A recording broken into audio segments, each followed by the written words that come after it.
Selamat datang dalam sidang terbuka Promovendus Lukman Zaman PJSW. Bertindak sebagai promotor adalah Bapak Muhammad Haryadi, ST, MSc, PhD, dan Bapak Dr. Surya Sumpeno, ST, MSc. Berlaku sebagai penguji adalah Bapak Profesor Dr. Insinyur Mauridi Heri, MEng, Bapak Dr. Eko Mulyanto Yuniarto, STMT, dan Bapak Dr. Insinyur Hilwadi Hindarsah, MSc. Judul yang diangkat untuk sidang terbuka ini adalah model generatif untuk menghasilkan animasi gerakan tari tradisional Indonesia, yang diangkat dari disertasi berjudul Model Generatif Berbasis Recurrent Neural Network untuk Gerakan Dasar Tari Tradisional Indonesia. Pembahasan dimulai dari latar belakang dari riset ini. Latar belakangnya adalah usaha preservasi budaya dapat dilakukan dengan melakukan dokumentasi dan juga dengan melakukan pengembangan terhadap budaya tersebut agar tetap populer dalam masyarakat. Dalam hal ini, media animasi tari dianggap bisa membantu usaha preservasi budaya, terutama budaya tari tradisional di Indonesia. Namun masalahnya adalah pembuatan animasi tari memerlukan banyak resource, baik waktu maupun tenaga terampil yang harus membuat animasi bila dilakukan secara manual. Riset ini berusaha menyelesaikan masalah tersebut dengan membuat suatu model generatif yang bisa menghasilkan animasi gerakan tari-tari tradisional yang memiliki variasi dengan mudah.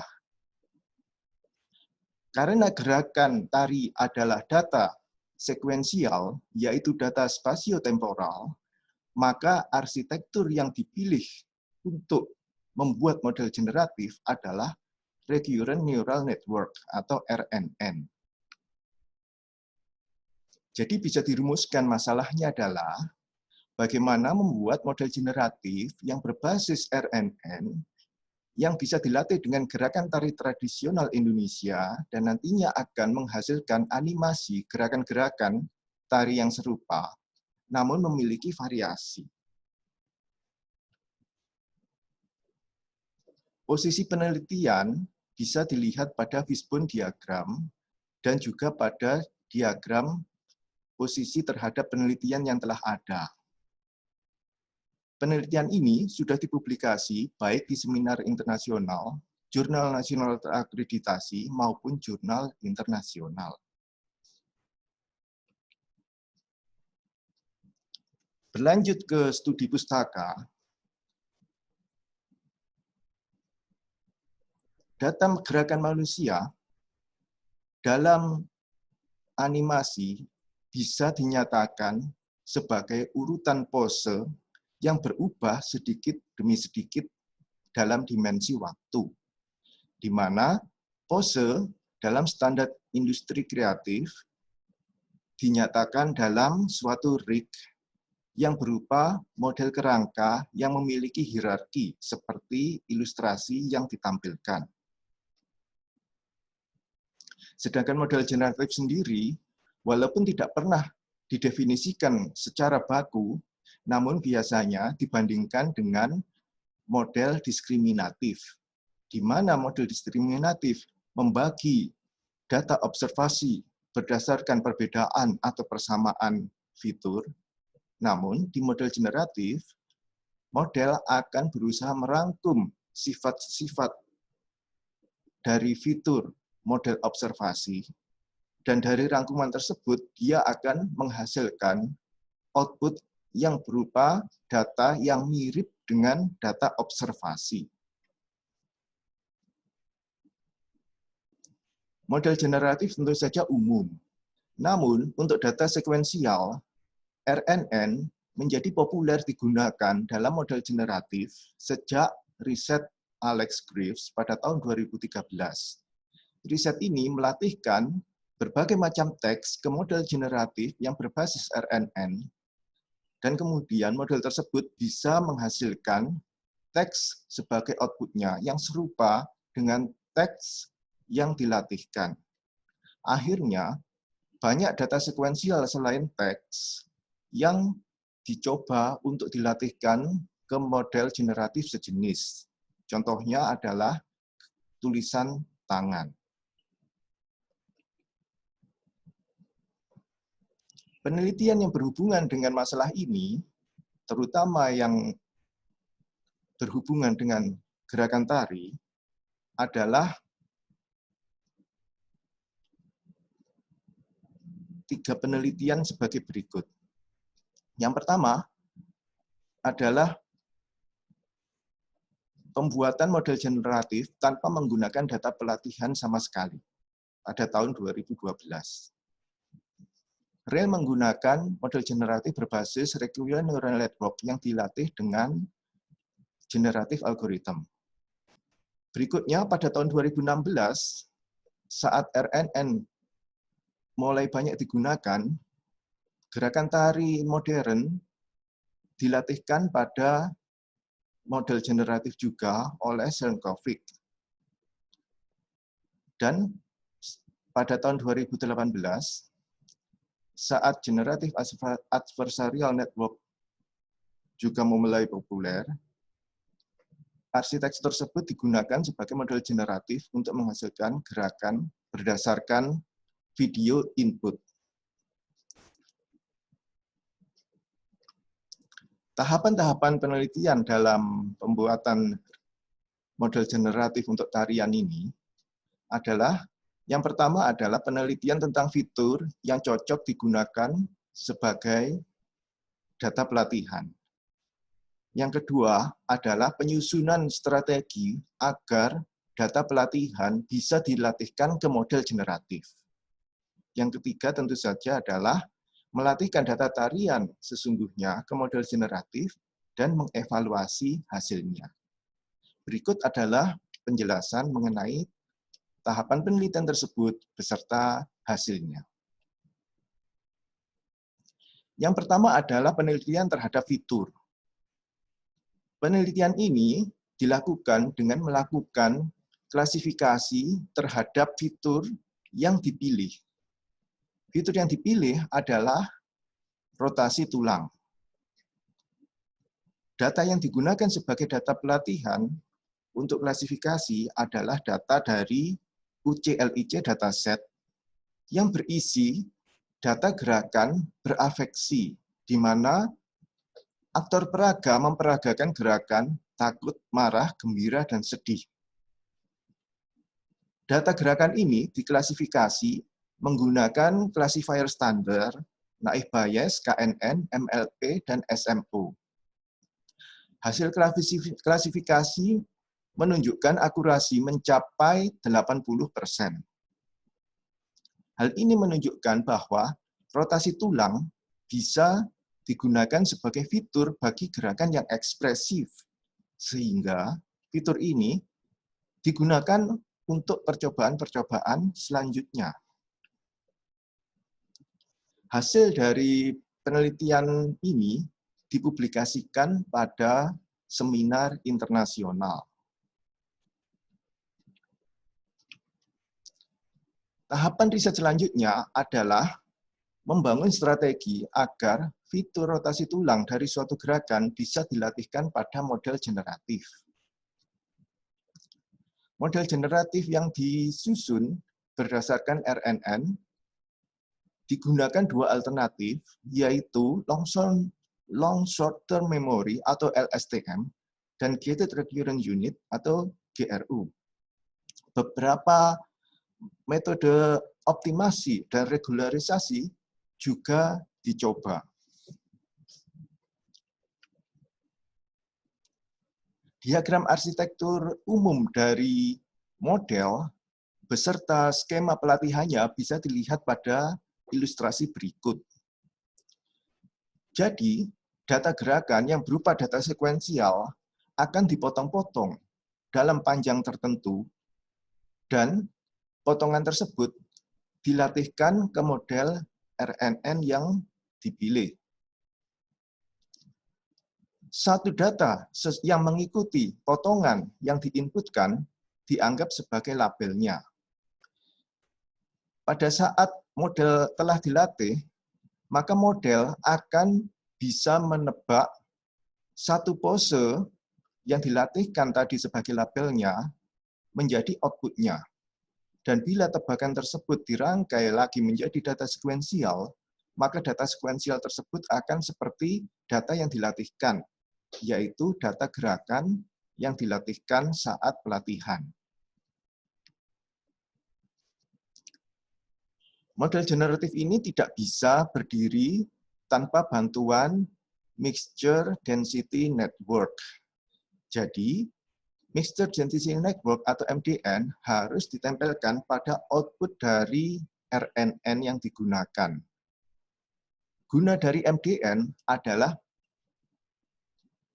untuk menebak output berikutnya bila data input adalah data yang ambigu.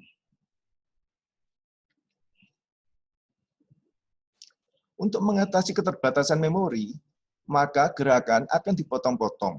Pemotongan ada dua macam, yaitu pemotongan berdasarkan panjang gerakannya akan dipotong berdasarkan gerakan dasar dari tari.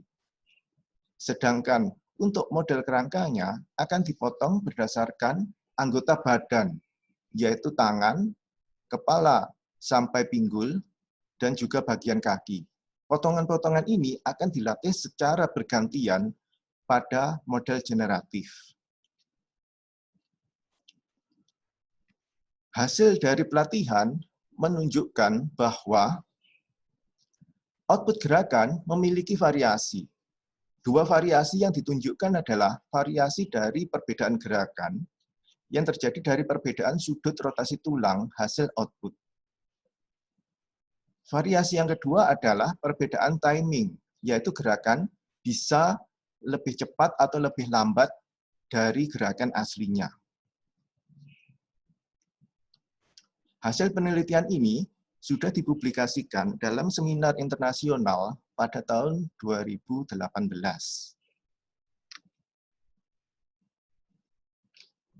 Penelitian yang lain tentang strategi pelatihan adalah mencoba berbagai parameter.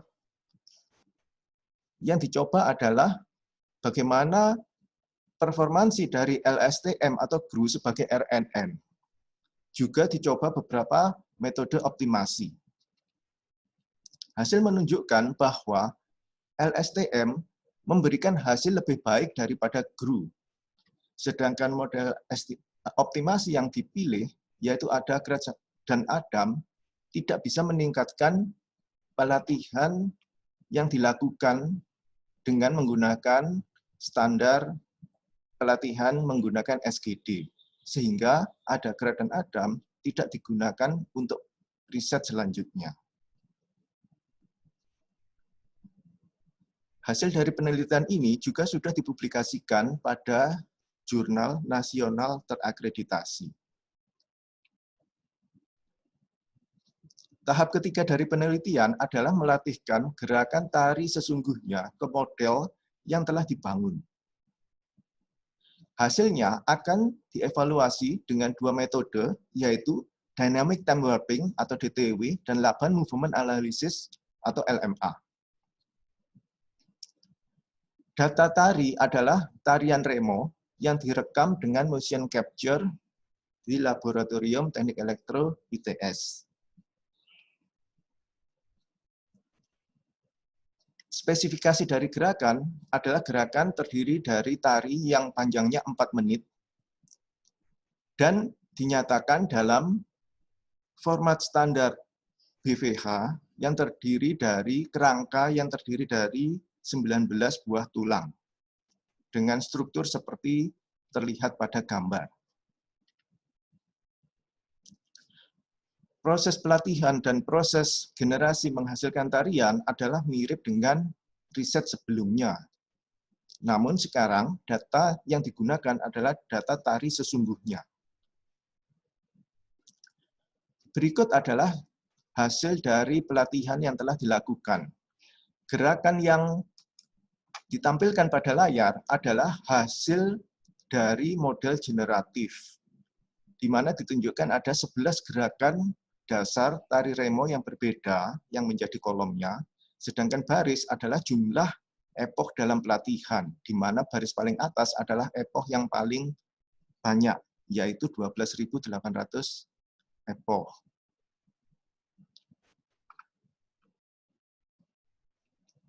Contoh animasi yang lebih jelas mungkin bisa dilihat pada tampilan berikut. Berikut adalah gerakan badan yang memutar, berjalan memutar. Sedang berikut adalah contoh hasil dari gerakan yang melibatkan gerakan seluruh anggota badan dan dilakukan beberapa kali.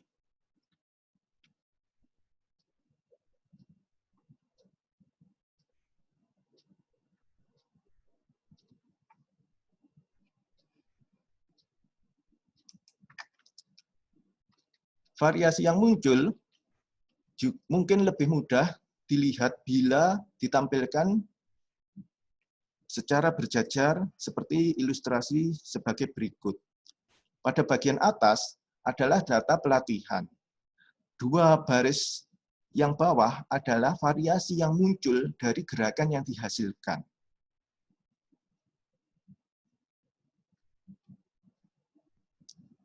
Selain menggunakan pengamatan visual, variasi gerakan juga dievaluasi dengan metode DTW.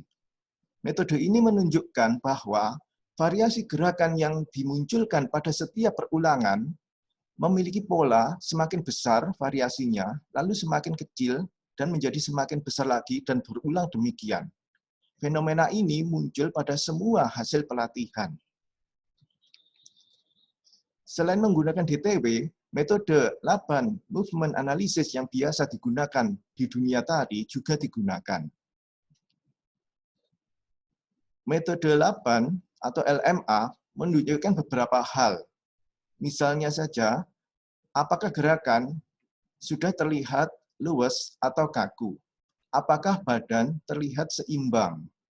Namun juga, metode ini bisa menunjukkan hal yang tidak ditunjukkan pada evaluasi sebelumnya.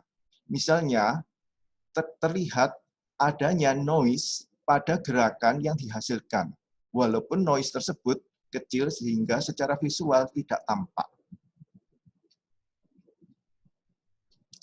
Hasil dari tahapan ini telah diterbitkan pada jurnal internasional. Jadi dalam riset ini bisa diambil kesimpulan sebagai berikut. Model generatif yang menggunakan RNN dapat digunakan untuk menghasilkan animasi gerakan tari tradisional yang memiliki variasi. Yang kedua, strategi pelatihan bertahap bisa disusun sesuai keperluan untuk mengatasi keterbatasan memori. Dan yang ketiga, walaupun riset ini menggunakan tari remo sebagai data pelatihannya, namun variasi tari remo yang beragam menunjukkan bahwa model ini bisa digunakan untuk tari-tari lainnya, selama tari tersebut terdiri dari perulangan gerakan-gerakan dasar.